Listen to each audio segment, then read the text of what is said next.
తదుపరి సంధ్యారాణి గారు.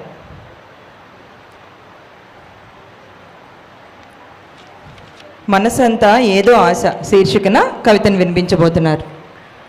సభకి నమస్కారం.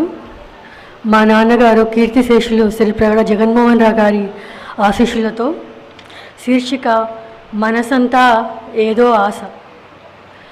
మనసంతా ఏదో ఆశ, నింగికి ఎగరాలని, మేఘాలలో మెరుపై మెరవాలని, జయ జయ ధ్వానాలు వినాలని, నన్ను చూస్తూ అచ్చరు ఉండే కళ్ళను చూడాలని, బాధలో వెంపర్లాడుతున్న మనసుకి నేనున్నానని చెప్పాలని, భయపడే విచలిత హృదయాలకి నన్ను నమ్ముకోమని ఊరడించాలని, ఆవేశరహిత సోంబేరులకి నా కోసం పోరాడమని ఉసిగొల్పాలని, కన్నీటి కొలనులో నిదిరిస్తున్న కనురెప్పలను ఆశా కిరణాలై తెరవాలని, అలసిపోయిన కంఠంలో ఘంటానాదమై మార్మోగాలని. ఒంటరిగా అది సాధ్యమా? మానవతా విలువలు మంటగలిసిపోతూ ఉంటే నన్ను ఉత్సాహపరిచేవారు ఏరి? అబద్ధం అనే విషవృక్షం రాజ్యమేలుతూ ఉంటే నాకు ప్రేరణ ఇచ్చేవారు ఏరి?